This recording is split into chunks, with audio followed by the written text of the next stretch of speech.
चंबल नदी के पास वाले गांव लखीमपुर में से डोली में से रहस्यमयी तरीके से दुल्हन गायब हो रही है। सभी लोग परेशान हैं कि आखिर ये कौन कर रहा है। इस समस्या को सुलझाने के लिए लखीमपुर सरपंच ने गांव में एक पंचायत बुलाई है। अब तो ये भी सुनने में आ रहा है कि दूसरे गांव के लोग अपनी बेटियां हमारे गांव में बिहाने से डर रहे हैं। लोग सिर्फ डर ही नहीं रहे, बल्कि दूसरे गांव वालों ने साफ साफ मना कर दिया है कि चाहे उनकी लड़कियां जिंदगी भर कुंवारी रहें, पर वो लोग हमारे गांव के लड़कों से अपनी लड़कियों की शादी नहीं कराएंगे। जल्दी से कोई हल नहीं निकाला गया तो सचमुच हमारे गांव के लड़के बिना शादी के ही बूढ़े हो जाएंगे। निर्णय किया है कि अब मैं अपने बेटे की शादी करवाऊंगा और जब मेरी बहू की डोली आएगी तो बहुत से लोग बंदूक लेकर उसकी डोली की रखवाली करेंगे। हाँ, अब यही सही रहेगा। अब यही एक रास्ता रह गया है जिससे हमारे गांव में भी कोई दुल्हन सही सलामत आ सकती है। ये शादी गांव के सरपंच के बेटे की है, इसलिए बहुत अच्छे ढंग से गांव को सजाया गया है। खाने में तरह तरह के पकवान बने हैं। सरपंच का बेटा सेहरा बांधकर इधर उधर घूम रहा है। सभी गांव वाले बहुत खुश नजर आ रहे हैं। सबको यही आशा है कि उनके गांव में कोई नई नवेली दुल्हन आने वाली है। शादी की रस्में शुरू होती है। दुल्हा दुल्हन दोनों फेरे लेते हैं और उसके बाद दोनों एक दूसरे को वरमाला पहनाते हैं। पंडित जी मंत्र पढ़ रहे हैं। कन्यादान के लिए कन्या के पिता को बुलाइए। लड़की के पिता आकर लड़की का कन्यादान करते हैं। सारी रस्में पूरी हो चुकी हैं, अब विदाई का समय आ गया है। विदाई के बाद ससुराल के लिए दुल्हन की डोली आगे आगे चल रही है और उसके पीछे कुछ लोग बंदूक लेकर चल रहे हैं। पैदल चलते चलते सभी लोग थक जाते हैं तो विश्राम करने के लिए एक जगह को चुनते हैं। डोली को नीचे रखा जाता है। थक जाने के कारण विश्राम करते हुए इन लोगों की आंख लग जाती है और एक छोटी सी झपकी लेने के बाद जब ये लोग डोली में देखते हैं तो डोली में से दुल्हन गायब है। ये देखकर सभी लोग चौंक जाते हैं। अरे, बहू तो डोली में से गायब है। जल्दी से ढूंढो उसको, नहीं तो आज हमारी खैर नहीं। ये लोग जंगल में चारों तरफ दुल्हन को ढूंढते हैं पर वो कहीं नहीं मिलती। ये लोग गांव पहुंचकर सरपंच को ये सूचना देते हैं। सरपंच जी, वो क्या हुआ? इतना हाफ क्यों रहे हो? वो आपकी बहू। क्या हुआ मेरी बहू को? आपकी बहू डोली से गायब है। गायब है मतलब? ढूंढो उसको। हमने बहुत ढूंढा, हर जगह छान मारी, पर वो कहीं नहीं मिली। मुझे तुम लोगों पर भरोसा ही नहीं करना चाहिए था। अब मुझे ही कुछ करना पड़ेगा। ये शादी सरपंच के बेटे की है, इसलिए सरपंच गांव के सभी लोगों को इकट्ठा करके सभी रास्तों और जंगल की छानबीन करता है, पर फिर भी कुछ नहीं मिलता। आखिरकार सभी लोगों को निराश होकर वापस लौटना पड़ता है। ये मामला कुछ अलग ही लग रहा है, अब मुझे ही कुछ करना चाहिए। आखिरकार इस समस्या को सुलझाने के लिए इस गांव के पंडित, जो कि तंत्र मंत्र की विद्या जानते हैं, वो अपनी बेटी की शादी करवाने के लिए राजी हो जाते हैं। शादी के दिन जब उनकी बेटी डोली में बैठकर ससुराल जा रही होती है तो पंडित अपनी बेटी के साथ डोली में बैठ जाते हैं। जैसे ही डोली जंगल में पहुंचती है और डोली को जमीन पर रखा जाता है, अचानक से दो हाथ आते हैं और पंडित की बेटी को उठाकर ले जाते हैं। पंडित भी अपनी बेटी के पीछे पीछे जाते हैं और वो एक कुएं से होते हुए एक गुफा में पहुंच जाते हैं। गुफा में बहुत गहरा अंधेरा छाया हुआ है और मकड़ी के जाले लगे हुए हैं। साथ ही गुफा काफी डरावनी लग रही है, इसलिए पंडित अपने एक कपड़े को पास में पड़े एक डंडे में लपेटकर एक मशाल बनाते हैं और उसे जला देते हैं। जैसे ही मशाल जलती है, पंडित की आंखों के सामने एक डरावना चेहरा आता है। पंडित को समझ ही नहीं आता कि ये इंसान है या शैतान। या फिर कोई जानवर? पंडित डरते हुए पूछते हैं। कौन हो तुम? मैं वही हूँ जो तुम्हारे गांव की दुल्हनों को उठाता हूँ। क्यों कर रहे हो ये सब? मैं इस गांव में किसी की शादी नहीं होने दूंगा। गांव वालों ने तुम्हारा क्या बिगाड़ा है? कभी मैं इस गांव में रहा करता था। अपाहिज होने के कारण सभी मुझे लंगड़ा लंगड़ा कहकर चिढ़ाते थे और इसी वजह से शादी के दिन मेरी होने वाली दुल्हन मंडप छोड़कर चली गई। इसलिए जब भी मैं किसी भी दुल्हन को लाल जोड़े में देखता हूँ तो मेरा खून खौल उठता है और मैं उस दुल्हन को उठाकर यहाँ ले आता हूँ। छोड़ दो उन सब लड़कियों को।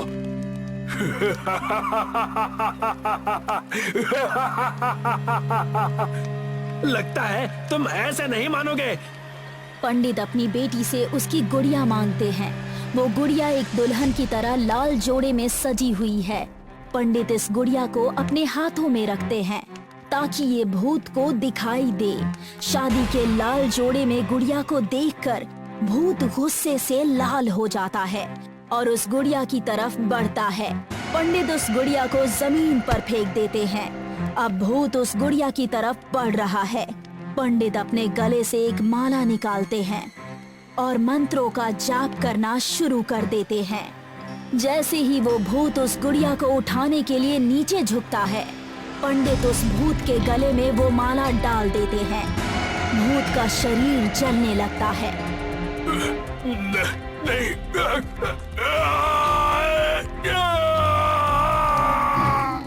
जैसे ही भूत का शरीर खत्म होता है, पंडित उसकी आत्मा को मंत्रों के जरिए उस गुड़िया में कैद कर लेता है। आत्मा गुड़िया में कैद होने पर गुड़िया उछलने लगती है। पंडित उस गुड़िया को जमीन में गाड़ देता है और मशाल लेकर उन लड़कियों को ढूंढने लगता है। गुफा में अंदर की तरफ जाने पर पंडित को सभी लड़कियां मिल जाती है।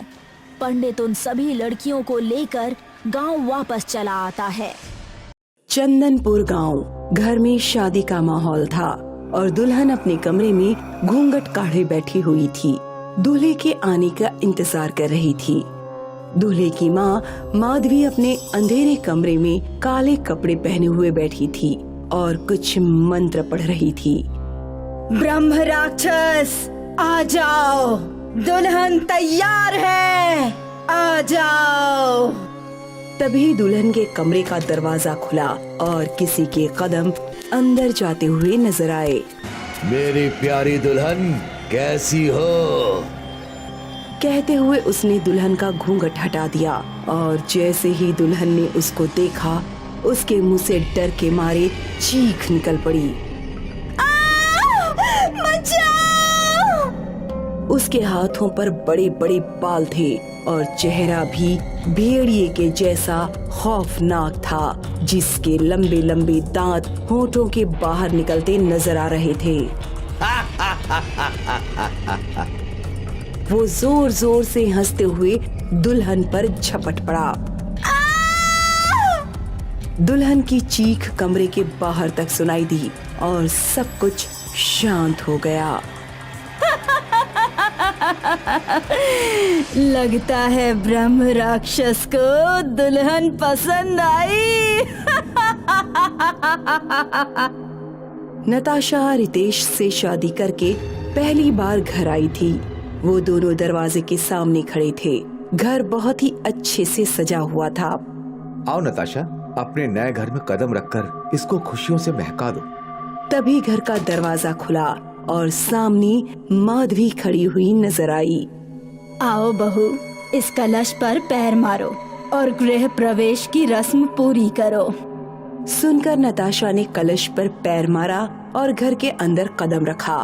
थोड़ी देर बाद नताशा और रितेश दोनों अपने रूम में सेज पर लेटे हुए बातें कर रहे थे।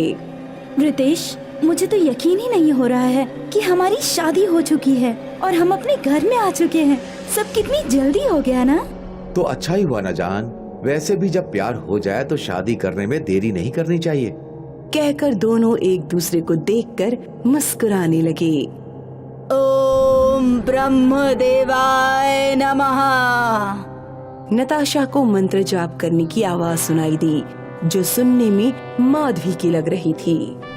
रितेश, ये इतनी रात में क्या मम्मी जी पूजा कर रही हैं? अरे मुझे तो कोई आवाज नहीं आ रही। नताशा ने उसको बताने की कोशिश की, लेकिन रितेश ने उसको झुठला दिया और फिर शरारत करते हुए हाथ बढ़ाकर लैंप बंद कर दिया। शादी के कुछ दिन बाद रितेश को जॉब से लौटने में देर हो गई। रात के 11 बज चुके थे, लेकिन रितेश का कुछ भी पता नहीं था। मम्मी जी, रितेश अभी तक नहीं आए, उनका कॉल भी नहीं लग रहा है। आखिर वो है कहाँ पर? मुझे उनकी फिक्र हो रही है। आ जाएगा, तुम अपने कमरे में जाओ। नताशा अपने कमरे में बैठी उसके आने का इंतजार करने लगी। फिर किसी ने दरवाजा खोला और धीमे कदमों की आहट उसको सुनाई दी। आ गए तुम? कहते हुए जैसे ही उसने सामने देखा, रितेश की जगह एक भयानक आदमी को खड़ा देखकर उसके डर का ठिकाना नहीं रहा। उसकी सांसें अटक गईं और धड़कनें तेज तेज चलने लगीं। आज रितेश नहीं आएगा, कहते हुए वो उसकी तरफ बढ़ने लगा। उसका भयानक चेहरा देखकर नताशा की हालत खराब हुई जा रही थी। वो उससे दूर हटती, लेकिन अचानक से वो उस पर झपट पड़ा और भयानक आवाज करते हुए बोला, तुम अब मेरी हो। इतना सुनते ही नताशा बहुत ही जोर से चिल्लाई और बेहोश हो गई। जब उसकी आंख खुली तो उसने खुद को सही सलामत अपने बेड पर पाया। रितेश उसके पास बैठा हुआ था और माधवी वहीं खड़ी थी। रितेश, तुम कहाँ थे? कहकर वो उसके गले लग गई और चिपट कर रोने लगी। क्या हुआ नताशा, बात तो बताओ, तुम इतना डरी हुई क्यों लग रही हो? वो बहुत ही भयानक था। न इंसान था, न जानवर। मैं बता नहीं सकती। वो इतना कहकर उससे आगे नहीं बोला गया और फिर से रितेश से चिपटकर रोने लगी। इसे कुछ नहीं हुआ है, जरूर कोई डरावना सपना देखा होगा। ऐसा नहीं है, मैं जाग रही थी। उसने मुझ पर हमला भी किया और उसके बाद मुझे कुछ भी याद नहीं।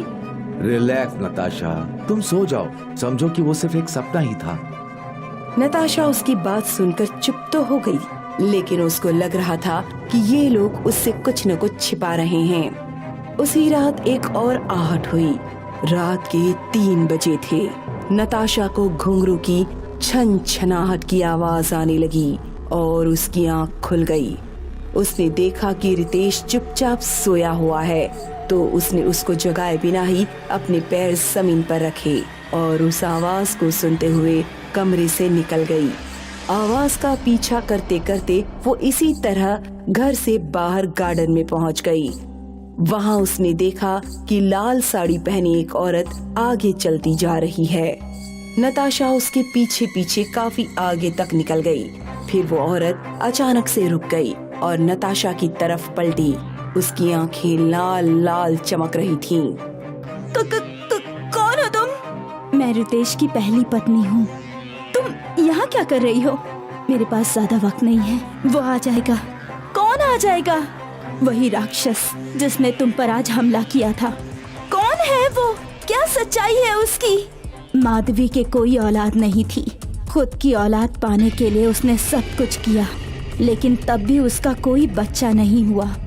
इसलिए उसने अपनी ख्वाहिश पूरी करने के लिए काली दुनिया के देव ब्रह्म राक्षस की तपस्या शुरू कर दी।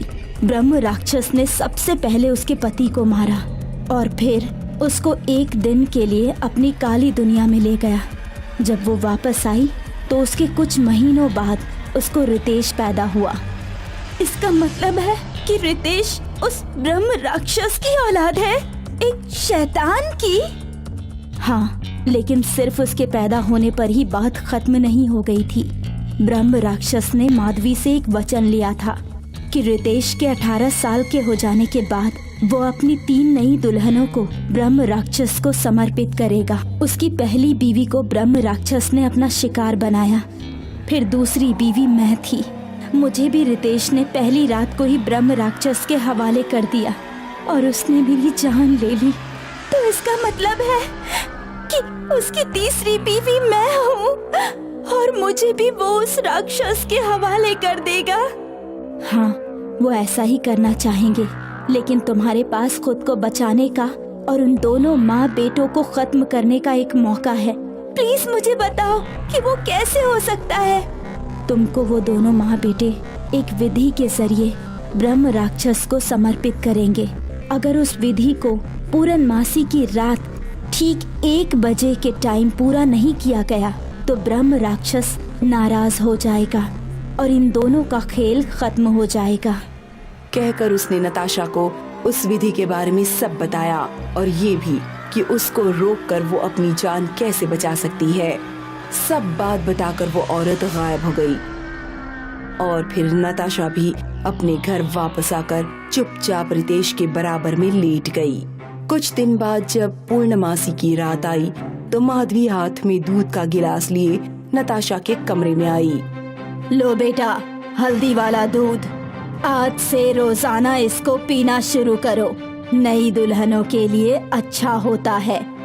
ये सुनकर नताशा समझ गई कि इसमें जरूर बेहोशी की दवाई होगी, क्योंकि आज रात ये उसकी बलि देने वाले हैं। इसलिए उसने दूध का गिलास लेकर उसको पास रख लिया। मम्मी जी, मैं थोड़ा ठंडा होने देती हूँ, फिर इसे पी लूंगी। ओके? ये सुनकर माधवी कमरे से चली गई और नताशा ने उसके जाते ही दूध खिड़की से बाहर फेंककर खाली गिलास टेबल पर रख दिया। अब नताशा आंखें बंद किए सोने का नाटक करने लगी। दोनों माँ बेटों ने अपना काम शुरू किया। कुछ देर बाद वो अपनी विधि की सारी तैयारी कर चुके थे। माधवी और रितेश मंत्र पढ़े जा रहे थे और अब 1 बजने में 1 ही मिनट बाकी था। तभी वहाँ धुआं सा उठा और ब्रह्म राक्षस सामने से आता हुआ नजर आया। ब्रह्म राक्षस, हमारी आखिरी बलि स्वीकार करो। ये नई नवेली दुल्हन आपके लिए तैयार है। इसको अपने हाथों से खत्म करके इसकी आत्मा को अपने साथ ले जाइए और हमें आपके बंधन से मुक्त कीजिए। कहते हुए माधवी ने चाकू उठाकर ब्रह्म राक्षस की तरफ बढ़ाया, लेकिन तभी नताशा ने अपनी आंखें खोली और झट से चाकू उससे छीन लिया। ये देख दोनों माँ बेटे चौंक पड़े। 1 बजने में 10 सेकंड बचे थे। नताशा ने वही चाकू माधवी की गर्दन पर चला दिया और वो वहीं गिरकर तड़पने लगी। बलि का टाइम खत्म हो गया और ब्रह्म राक्षस चिल्ला उठा। तुमने नियत समय पर मुझे दुल्हन भेंट नहीं की, अब तुमको मरना पड़ेगा। कहकर ब्रह्म राक्षस ने अपने तेज नाखून रितेश के पेट में मारे और उसका पेट फाड़ डाला। उसके बाद वो नताशा की तरफ देखने लगा। नताशा डर गई थी, लेकिन अगले ही पल ब्रह्म राक्षस वहाँ से गायब हो गया और सब कुछ शांत हो गया। नताशा के सामने माधवी और रितेश की लाशें पड़ी थीं, लेकिन उसको इनकी मौत का कोई अफसोस नहीं था, क्योंकि इंसान की शक्ल में ये दोनों ही शैतान थे। एक कॉलेज में 3 दोस्त पढ़ते थे, आकाश, आयुष और महेश। तीनों ही हॉस्टल में रहते थे। आयुष का हॉस्टल दूर और अलग था। महेश, आयुष को फोन करो और फिल्म देखने चलते हैं। आयुष, कैसे हो? ठीक हूँ यार, आकाश और मैं मूवी का प्लान कर रहे हैं, तू भी आ जा यार। हाँ हाँ बिल्कुल आ जाऊंगा। पिछली बार मैंने फिल्म दिखाया था, इस बार तेरी बारी है। हाँ भाई याद है मुझे। सुन, रात के 9 से 12 का शो देखेंगे। ओके ठीक है। तीनों ने सिनेमा देखने का प्लान बनाया। रात के 9 बजे से 12 बजे तीनों ने जल्दी ही खाना खाया और सिनेमा देखने निकल गए। फिल्म 2 गज जमीन के नीचे भूत वाली हॉरर फिल्म थी। फिल्म देखकर तीनों दोस्त मजे से निकले और हाथ वाला रिक्शा लिया। रिक्शा वाला रिक्शा चलाते हुए जा रहा था। उस पर तीनों दोस्त बैठे हुए थे। आकाश और महेश का हॉस्टल पास में ही है। आयुष दूर के हॉस्टल में रहता है। रिक्शा रोक दो, हम दोनों यहीं उतरेंगे। चल आयुष, संभाल कर जाना। बाय बाय, कल मिलते हैं कॉलेज में। Bye, good night. दोनों दोस्त उतरकर चले गए। आयुष भी रिक्शे से उतरकर कब्रिस्तान के पास सुसु करने लगा। उसके पास में ही उसकी नजर गई और वो डर गया। वहाँ पर एक दुल्हन का हाथ कटा हुआ था, जो कि ढेर सारे जेवर, चूड़ियाँ, सोने के कंगन से भरा हुआ था। आयुष डर कर रिक्शे की तरफ भागा और रिक्शे में बैठ गया। उसके दोनों दोस्त जा चुके थे। रिक्शे वाले को बोला, भैया रिक्शा जरा तेजी से भगाओ, मुझे जल्दी से हॉस्टल पहुंचना है। सर क्या हुआ, आप बहुत घबराए हुए लग रहे हो। नहीं नहीं, ऐसी कोई बात नहीं है, मैं तो बस यूं ही जल्दी जाना चाहता हूँ। रात बहुत हो गई है, सुनसान रोड पर हम दोनों ही अकेले हैं। जिस तरह से आप भागकर आए और चेहरे पर घबराहट है, उसे पता चलता है कुछ जरूर बात है। आप क्यों डरे हो, बताइए, किसी तरह की बात होगी तो मैं आपकी मदद करूंगा। भैया बस इतनी मदद कीजिए कि मुझे जल्दी से हॉस्टल पहुंचा दीजिए। देखिए डरने की कोई बात नहीं है, आप मुझे बता सकते हैं और जब तक हम लोग धीरे धीरे पहुंच ही जाएंगे। रिक्शा धीरे धीरे आगे जा रहा था। आयुष ने रिक्शे वाले को वो हाथ वाली बात बता दी। आयुष आधे रास्ते पहुंचा होगा, तभी रिक्शे वाले ने ब्रेक लगा दिया। भैया रिक्शा क्यों रोक दिए, क्या हो गया? कुछ नहीं, 1 मिनट, आप नीचे आ जाइए। लेकिन हुआ क्या? बस कुछ नहीं, आप 1 मिनट के लिए उतरिए, सीट के नीचे से कुछ सामान निकालना है। आयुष को कुछ नहीं सूझ रहा था, डर के मारे परेशान था और ऊपर से ये रिक्शा वाला भी कुछ अजीब सी हरकत कर रहा था। आयुष ना चाहते हुए भी रिक्शे के नीचे उतर गया। आयुष ने मोबाइल देखा, रात के 12:30 बज रहे थे। उसने देखा रिक्शे वाले ने सीट हटाया, उसके नीचे से एक बॉक्स निकला और उसे खोलकर आयुष से बोला, भैया जरा इसको देखो। आयुष नजदीक आकर बॉक्स को देखता है और डर जाता है। डर से उसकी चीख निकल जाती है। क्या ये वही हाथ है जो तुमने देखा था? रिक्शे वाले की आवाज गूंज रही है, चुड़ैल की तरह। आयुष ने देखा और वो तेजी से अपने हॉस्टल की तरफ दौड़ा। बहुत तेजी से दौड़ते हुए वो हॉस्टल पहुंचा। हॉस्टल के गेट पर वॉचमैन बैठा है। क्या हुआ, आप इतना परेशान क्यों हो? वॉचमैन पहले गेट खोलो।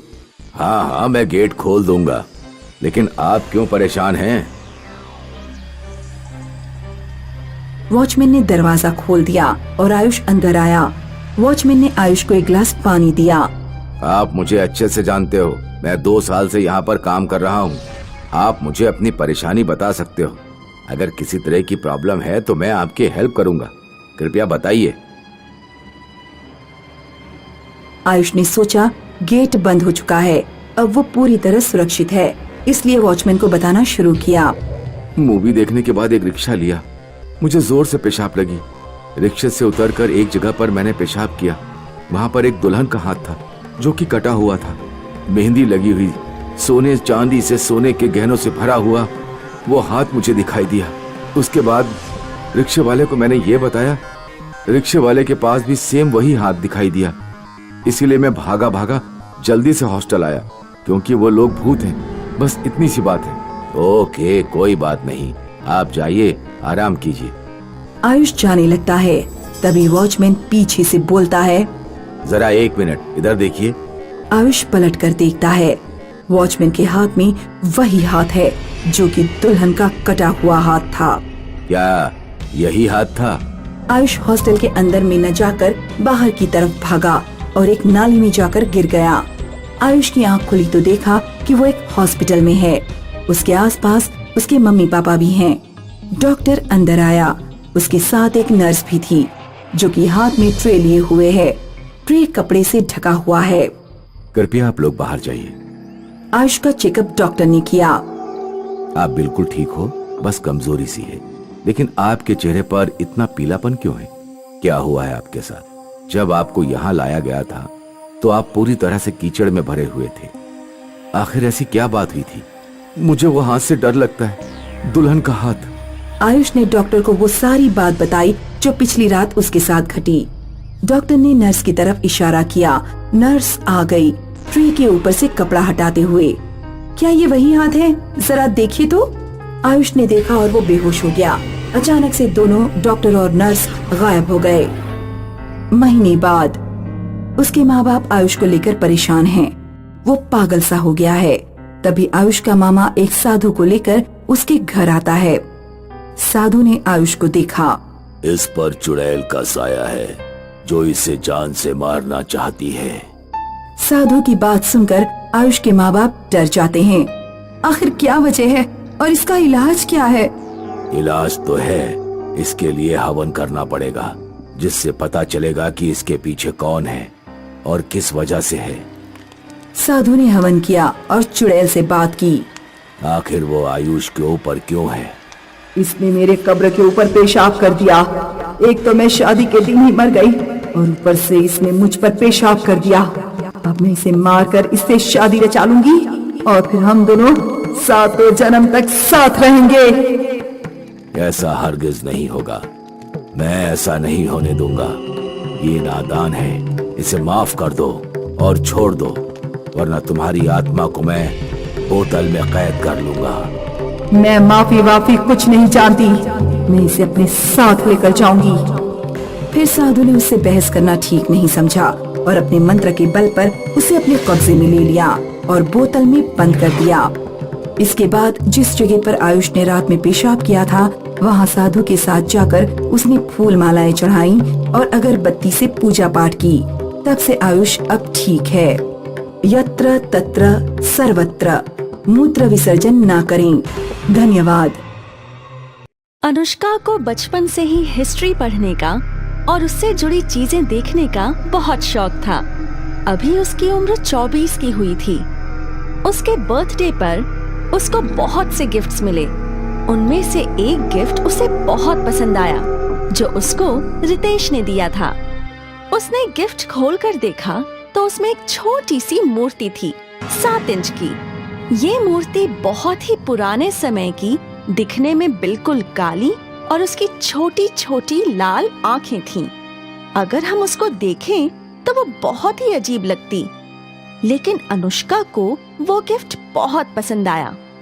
अरे वाह, ये तो एक एंटीक पीस है। मेरे सारे गिफ्ट्स में ये सबसे एक्सपेंसिव गिफ्ट है। ये कहकर अनुष्का उस मूर्ति को चूमती है।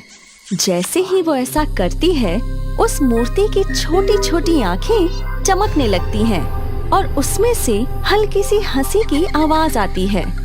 अनुष्का उस पर ध्यान नहीं देती और उस मूर्ति को अपने बेड के बराबर में टेबल पर सजाकर रख देती है। सुबह उठकर अनुष्का फिर से उस मूर्ति को चूमती है, फिर वॉशरूम चली जाती है। सुबह के टाइम अनुष्का नाश्ता कर रही है। अनुष्का डाइनिंग टेबल पर बैठी हुई है और उसके साथ रेणुका बैठी है, जो उसके फ्लैट में उसी के साथ रहती है। उसकी नौकरानी मालती वहीं पर खड़ी है। मालती, जब तुम मेरे रूम की सफाई करने जाओगी तो टेबल पर जो मूर्ति रखी है उसे अच्छे से धोकर साफ कर देना। वही मूर्ति जो उस पागल रितेश ने दी है। हाँ, वही मूर्ति बहुत एक्सपेंसिव है। अनुष्का और रेणुका नाश्ता करने के बाद अपने अपने ऑफिस चली जाती हैं। मालती अनुष्का के कमरे में जाकर सफाई करने लगती है। जब वो उस मूर्ति को उठाती है तो उस मूर्ति की आंखें जलने लगती हैं। उसे उठाकर वो वॉशरूम ले जाती है। उस टाइम अनुष्का अपने कैबिन में बैठी हुई काम कर रही होती है। मालती एक कपड़ा लेकर उस मूर्ति पर जोर जोर से मारती है। ऑफिस में बैठी हुई अनुष्का का उस पर असर होने लगता है। जितनी बार भी मालती उस मूर्ति के मुंह पर मारती है, अनुष्का को लगता है कि उसे कोई थप्पड़ मार रहा है। उसके गाल लाल हो जाते हैं और दर्द की वजह से उसकी आंखों से आंसू निकल पड़ते हैं। ये मेरे साथ क्या हो रहा है? कोई नजर क्यों नहीं आ रहा? मालती मूर्ति साफ करके वापस कमरे में रख देती है। शाम को जब वो घर वापस आती है तो रेणुका को सब कुछ बताती है। सुनकर रेणुका को कुछ भी समझ में नहीं आता। यार, मेरी तो कुछ समझ नहीं आ रहा कि तुम क्या बोलना चाह रही हो। तुम अकेली थी और कोई तुम्हें थप्पड़ मार रहा था। हाँ, कोई भी दिखाई नहीं दे रहा था। ये बात किसी को भी बताएंगे ना तो वो हमें पागल ही समझेगा। अगली बार कुछ ऐसा हो ना तो तुम सीधा मुझे कॉल करना, ओके? हमें किसी पैरानॉर्मल एक्सपर्ट से मिलना पड़ेगा। संडे के दिन दोनों की छुट्टी रहती है। दोनों कमरे में बैठी हुई बातें कर रही होती हैं। यार अनुष्का, ये मूर्ति कितनी अजीब है, फिर भी तुझे ये गिफ्ट सबसे ज्यादा क्यों पसंद आया? ये एक एंटीक है, तू नहीं समझेगी। अनुष्का मालती को आवाज लगाती है। मालती कमरे में आती है तो अनुष्का उससे कहती है, मालती, इस मूर्ति को अच्छे से धोकर जितनी साफ हो सके उतनी कर दो। ये सुनकर मालती रेणुका के हाथ से मूर्ति ले लेती है और उसे धोने के लिए वॉशरूम की तरफ जाती है। मालती, पहले मुझे एक गिलास पानी दे देना। मालती मूर्ति हाथ में लिए किचन में चली जाती है। वो फ्रिज खोलती है तो इतने में रेणुका दूसरी बार आवाज लगा देती है। जल्दबाजी में मालती उस मूर्ति को फ्रिज में ही छोड़कर बोतल निकालकर रेणुका को पानी देने चली जाती है। उसे पानी देकर जब वो वापस किचन में जाती है तो उसके मोबाइल पर घर से उसके हस्बैंड का कॉल आ जाता है।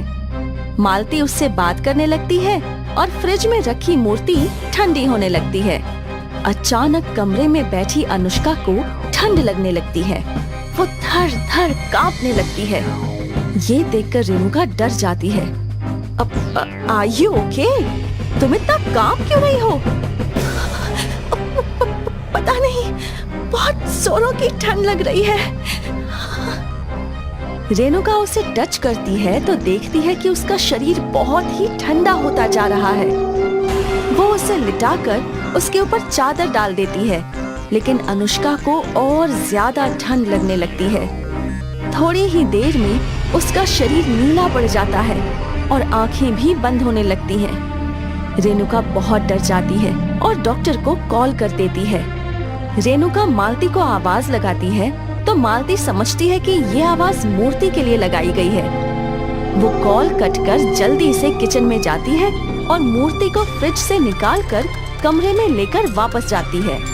वहाँ अनुष्का को ठंड में अकड़ता देख वो भी डर जाती है।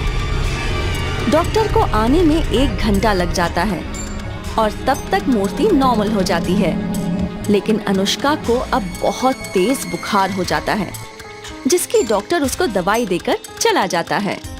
अनुष्का, तुम आराम करो, मैं एक लेडी को जानती हूँ जो हमारी हेल्प कर सकती है, मैं उन्हें यहीं लेकर आती हूँ।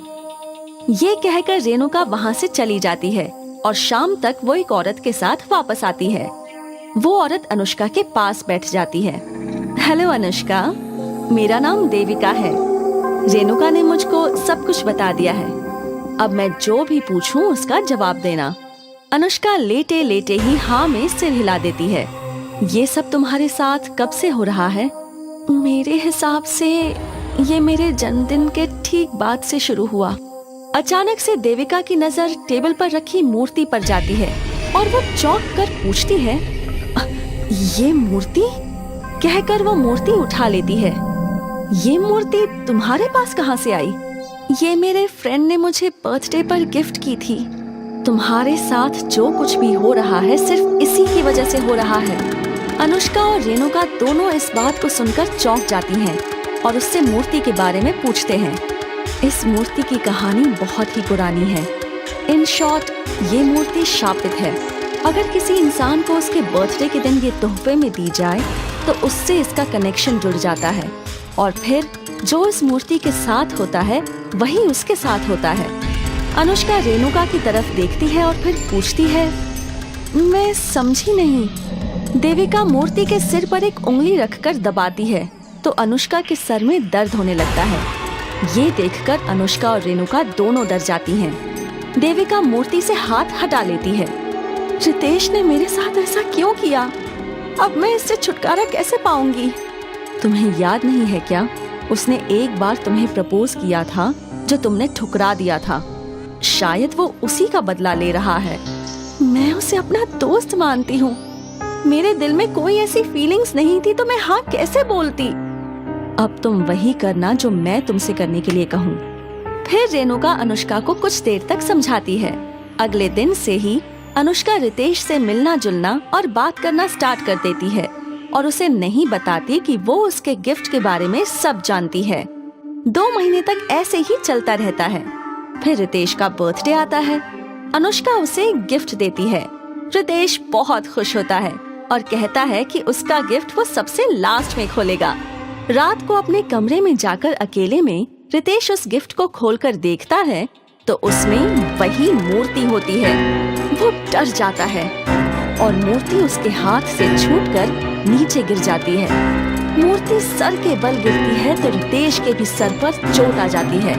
अब रितेश का जादू उल्टा उसी पर पड़ जाता है और अनुष्का को उसके भूतिया बर्थडे गिफ्ट से छुटकारा मिल जाता है।